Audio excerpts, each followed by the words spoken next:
긴 연휴 잘 보내셨습니까? 월요일 아침 글로벌 마켓 나우의 김희욱입니다.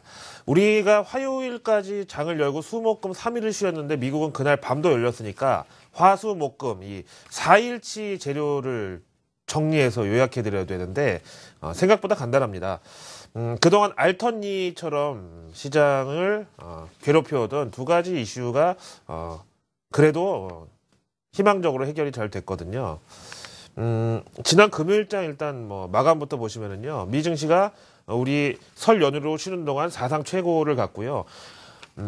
S&P 500 지수는 2100선을 넘어갔고요. 다우존스는 18000을 되찾은 이후로 계속 굳히기에 들어가고 있고, 나스닥 지수는 지난 닷컴 버블 이후에 사상 최고치를 또 한번 경신한 상황입니다. 다우지수 지난 한 주 동안의 흐름 보시면은요, 아시는 대로 월요일 날은 프레지던트 데이로 휴장이었었고요. 계속 그리스 이슈 때문에 오도 가도 못하는 저렇게 스네이크 인 터널이라고 그러죠. 박스권을 거듭하다가, 지난 목요일 날 그리스 협상이 하루를 앞두고 이거 아무래도 깨질 것 같다는 우려감에 급락했다가 바로 그 다음날 뻥이야. 사실은 협상이 타결됐어. 이러면서 이제 그대로 V자 반등 나온 상황이죠. 일단 오늘 우리나라 이제 개장에도 상당히 유리하게 작용을 할 것으로 예상이 되는데, 지난 연말에 산타랠리도 없었고 올해 초에 1월 효과도 특별히 없었던 이 한국 증시에 과연 이 그리스 협상 타결 소식이 어떤 음력 1월 랠리 내지는 설 연휴 잘 보내고 와서 조상 랠리 이런 거로 좀 이어질 수 있을까? 아니면 그냥 그리스 협상 타결이 미봉책이라고 해서 일시적인 쇼커버로 끝나고 말 것인지, 요거는 오늘 하루 동안에 좀 흐름을 지켜볼 필요가 있겠지만, 어쨌든 오늘 이제 중국은 아직까지 휴장이고요. 아시아 증시 전반적으로 오랜만에 월요일 날 다 같이 좀 이렇게 위험자산 선호 현상에 따라서 갭상승 출발이 가능하다고 봅니다. 월가 현지의 표정을 좀 볼까요? 그리스 이 협상 타결에 대해서는 워낙에 최악의 시나리오가 그렉시트니 이런 안 좋은 쪽이었었기 때문에 일단은 좋다는 반응이고요. 마켓워치 보시면은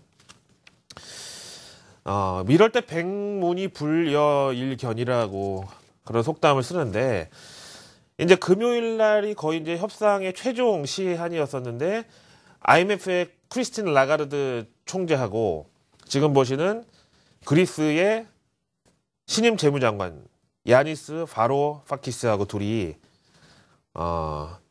거의 요즘 사람들 말로 썸 타는 사이처럼 저렇게 다정하게 이제 포즈를 취하고 있는 걸 보니까 뭐가 잘 되긴 잘 됐구나. 좀 자세하게 내용 볼까요? 요거 한 장을 받으려고 그렇게 시장이 말이에요. 유로그룹에서 이제 성명서를 낸 건데요. 일단 골자는 뭐냐면은 현재 구제금융을 4개월 동안 좀 연장을 하기로 합의를 했다. 완전 타결은 아니고요. 이제 4개월 정도 이제 연장안을 합의한 건데, 이제 약간의 좀 이 변화는 보이고 있죠. 지난번에 기존 프로그램을 유지하되 유연성을 주겠다. 플렉서빌리티는 도대체 누가 좌우를 할 것이냐, 애매한 표현이라고 하고 했는데, 그때 이제 이 플렉서빌리티를 쓸 때 지난번에 구제금융을 처음에 시작할 때도 전 정권이죠. 그러니까 파판두루 총리가 이끌었던 전 정권에서도 앞으로 정권이 바뀌더라도 이거는 유지하겠다고 했는데, 그거는 기본적으로 원칙적으로 고수를 하고 그 외에 약간의 이 플렉서빌리티는 인정을 하겠다라고 했는데, 그 전에 앞에 붙어 있었던 기존 정권에서 어쩌고 다음 정권에서도 이걸 지켜야 되고 그런 걸 싹 없애버리고 유연성을 좀 더 이제 이 어떤 운신의 폭을 늘려놨다는 거죠. 조건 없는 플렉서빌리티를 이제 제시를 했다. 요게 이제 조금 달라진 점이고요. 그 다음에 지난번 같은 경우에는 이그지스팅 프로그램이나 아니면 커런 프로그램이나 이렇게 이제 프로그램이란 말을 썼다면, 이번에는 어레인지먼트라는 표현으로 바꿔가지고 커런 프로그램이라고 하면은 이제 기존의 구제금융을 처음 투입할 때 앞으로 몇 년 차에는 어떻게 할 것이고 몇 년 차는 어떻게 하고, 이런 기존의 그런 약속보다는 어레인지먼트로 바꾼다. 근데 그 어레인지먼트는 언제? 이미 정해져 있는 게 아니라 앞으로 그리스하고 트로이카 이제 4자 간에 이제 정해질 그런 어레인지먼트로 말을 바꿨고요. 그 다음에 그리스 국민들도 그렇고 이제 대외적으로 아주 저 트로이카라고 하는 그 명칭이 왠지 좀 3대 1로, 그리스는 혼자인데 트로이카는 세 말이잖아요. 이거 그 ECB, IMF 뭐 예? 저 어디죠? 유럽연합. 그래서 왠지 좀 수적으로 이쪽이 좀 더 좀 치사하고 좀 이렇게 좀 강압적인 그런 느낌이 들어서 그랬는지 어쨌든 그런 트로이카라는 표현을 이번에는 안 쓰고요. 그냥 인스티튜션즈로 단어를 바꿔놨더라고요. 이렇게요. 그래서 어쨌든 뭐 어떤 그리스와의 협상을 이끌어내기 위한 조금 이 디테일한 노력 같은 건 일단 있었다고 보고요. 요게 이제 그리스도 다 어그리를 한 성명서잖아요. 이제 그렇게 볼 수 있고요. 그런데 이제 4개월 동안 연장을 했다고는 하지만 앞에서 보신 그런 어레인지먼트를 서로 이제 초안을 이제 교환하는 데 있어서 4월 말까지는 하자. 그래서 이제 한 2달 뒤면 또 한 번 이거 가지고 시끄러울 수도 있다. 이렇게 해가지고 뭐 보시다시피 야누스적인 성명서라 그럴까요? 선과 악의 이런 측면이 동시에 들어있다고 볼 수 있는데 어쨌든 그동안 이 그리스 스트레스가 워낙 컸다 보니까 당연히 월가에서는 이제 안도렐리 정도는 나왔죠. 로이터 통신의 이 평가를 보실까요? 지난 금요일 마감 브리핑하고 같이 들어있는데요. 그리스 협상 타결 소식에 월가가 사상 최고로 화답했다. 앞에서 보신 이제 3대 지수가 그렇게 나왔다는 지난 금요일자 마감 상황이고요. 이거를 이제 현실적으로 우리 오늘 월요일 개장에 적용하게 되겠죠. USA 투데이에서도 그리스발 안도렐리가 결국은 미증시를 사상 최고의 한 주로 마감하도록 했다. 그 다음에 포춘지 같은 경우도 일단 호재는 호재다. 이게 악재는 아니잖아요, 굳이. 그쵸? 어떤 양자택일의 논리로 보면은 당연히 호재긴 호재인데, 요 그리스의 이제 이 구제금이 4개월 연장된 것은, 결국은 이제 그리스가 사필 규정, 그리스 입장에서는 사필 규정이 아닐 수도 있는데, 어쨌든, 기존의 이제 약속을 이행하면서, 파행으로 가지 않기를. 그러니까 막 약속도 다 깨버리고, 막 구제금융 자체도 다 거부하고, 뭐, 그때 뭐 물론 이제 협상을 하려고 그런 얘기를 했겠지만 러시아나 중국으로부터 돈을 받을 수도 있다고 하고 막 이제 이런 걸 하지 않고 사필 규정으로 간다는 전제 하에 4개월의 이제 이 시간을 받은 거다. 이제 이렇게 해서 만약에 4개월 뒤에 사필 규정이 안 되면 하시라도 이제 이거는 다시 되물림이 나올 수 있다. 이제 이런 얘기가 되겠죠. 근데 앞에서 말씀드린 대로 이제 리스크가 없는 건 아니라고 본 게 바로 이제 이런 차원입니다. ASR 리서치에서는요, 그리스 협상이 왜 6개월이 아닌 4개월이었을까? 보통 이제 어떤 국제 협약이나 아니면 이제 공식 그런 거는, 이열리 아니면은 바이 이열리에서 기간 정도로 한 6개월 아니면 1년인데, 4개월이라는 수치는 요거는 약간 어떤 관행으로부터 벗어나는 것이다. 네? 근데 이제 왜 그러냐 하면은요, 지금 보시다시피, 그리스 이제 채권 만기가 이제 쭉 이제 있는데, 일단 3월 달이 이제 올 들어서는 가장 많은데, 그건 이제 어쨌든 4개월 동안 시간 벌었으니까 넘어갈 텐데, 올해 가장 큰 규모의 국채 만기가 도래하는 시점이 바로 7월 달이란 말이에요. 네? 7월 달. 이렇게 높이 솟아올라 있는 부분이 있잖아요. 그래서 6개월이면 여기까지인데, 4개월로 요 바로 앞에다가 시한을 둬가지고, 저 때를 의식해서라도 그리스가 마음대로 배짱을 튕기지 못하게, 예? 진짜 쇼다운은 이때다 이거예요. 예?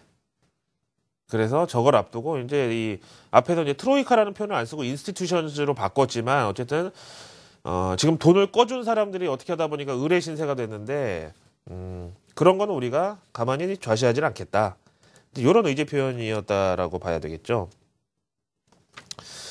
자, 그 다음에 지난 설 연휴 동안 있었던 여러 가지 이슈 중에서 그리스 협상 타결이 뭐 무조건 중량감 차원에서는 뭐 헤드라인을 차지할 수 있는 그런 여파가 있고요.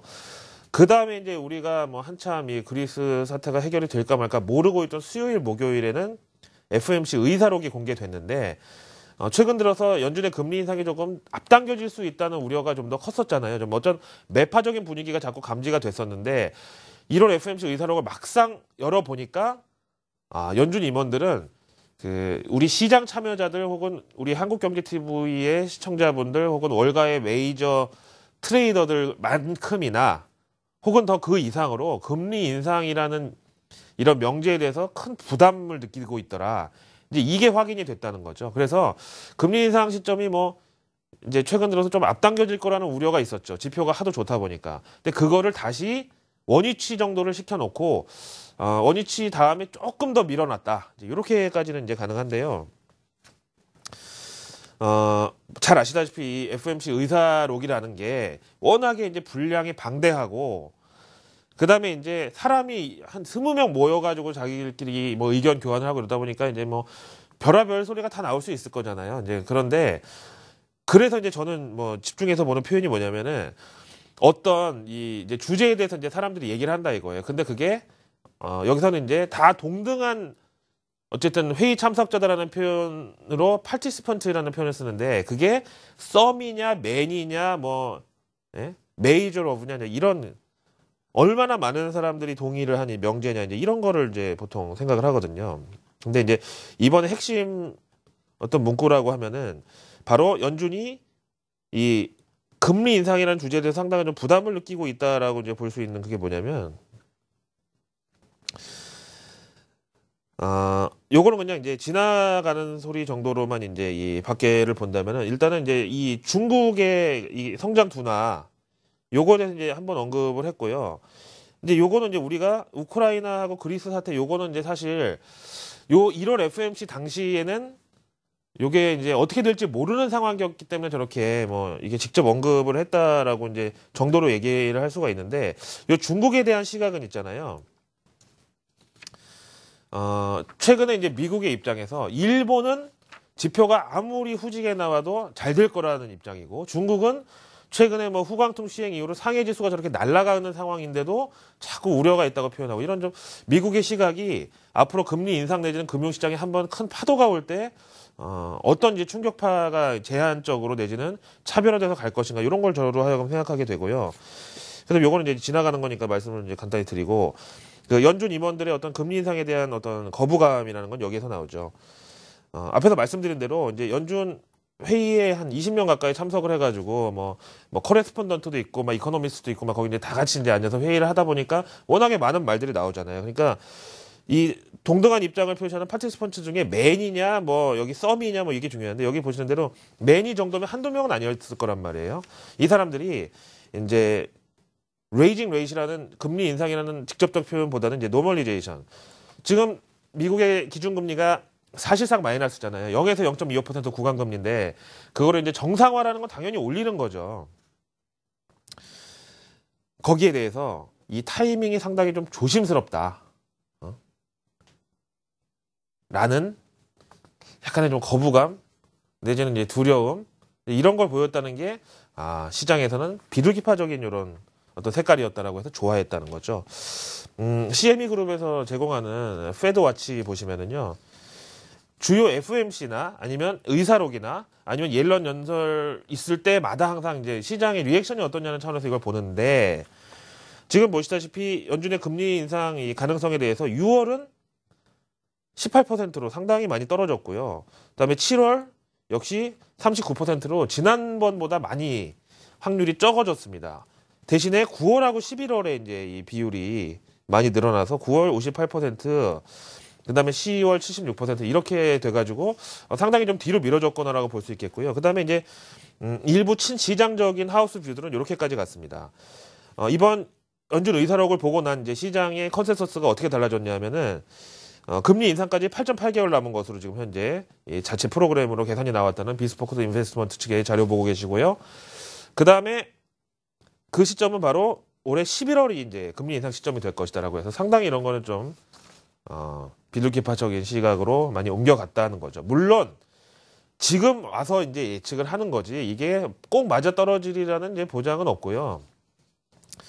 무슨 한국은행이든 정부든 이 GDP 성장률 전망치 그리고 뭐 OECD, IMF 그다음에 월드뱅크 뭐 우리나라는 이렇게 참 시어머니가 많은 경제 주체 중에 하나인데 근데 그 사람들의 전망이 지금 현재 시점으로 봤을 때 이제 종국에 가서는 이렇게 될 것이다라는 거기 때문에 하여튼 계속 이거야말로 정말 플렉서빌리티를 가지고 있는 그런 계산이라고 봐야 되겠죠. 어쨌든 지금 현재는 연준의 금리 인상 시점이 11월까지 미뤄져 있다는 이제 일부 컨센서스도 있기 때문에 상당 부분 좀 우리가 연초에 시달렸었던 안전자산 선호, 위험자산 회피 이런 거에서는 한 번의 스트레스를 벗을 수 있겠다. 결국 이제 이것들이 외국인들의 이 국내 증시 매수 매도와 연결이 되는 거겠죠. 자, 시간이 많이 가가지고요. 마지막으로 MSCI 한국지수 금요일 마감 상황만 볼게요. 요게 우리가 지난주 금요일 날 보고서 못 봤었나요? 그랬죠. 왜냐면 우리나라가 화요일까지 증시를 열었는데 그날 볼 수 있었던 월요일 미국은 프레지던트리 휴장이었으니까. 근데 이제 56.17이라는 숫자는 생각보다는 좀 많이 짜다 이런 생각이 듭니다. 지금 다시 수치 보시면은요.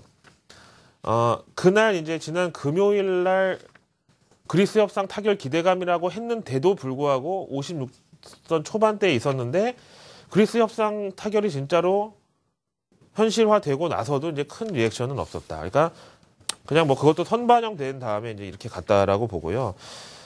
지난주 그래도 다행이었던 것은 명절 뭐 끼어 있는 주간치고는 이제 크게 뭐 거래량도 물론 많지 않았지만 매도도 뭐 몰리지 않았다는 점에서 다행인데 오늘 일단 그리스 협상 타결 기대감은 뭐 외국인으로 하여금 쇼커버를 불러올 만한 충분하고도 남을 만한 이런 재료긴 하지만 아직까지 외국인들은 한국 증시에 대해서 뭐 목마르다. 갑자기 허겁지겁 배고픈 사람이 밥 먹듯이 주식을 채우고 싶다라는 욕구는 현재로서는 조금 시기상조로 이렇게 생각하는 게 좋다고 보고요. 어쨌든 안전자산 회피, 위험자산 선호 이런 거 정도의 이제 어떤 정서적인 혜택은 오늘 당연히 있을 것으로 이제 기대를 해보고 있습니다. 자, 긴 연휴 지나고 돌아오셔서 오늘 이제 뭐 명절 증후군 시달리지 마시고요. 힘찬 월요일장 출발하시기 바랍니다. 글로벌 마켓나우의 김희욱이었습니다.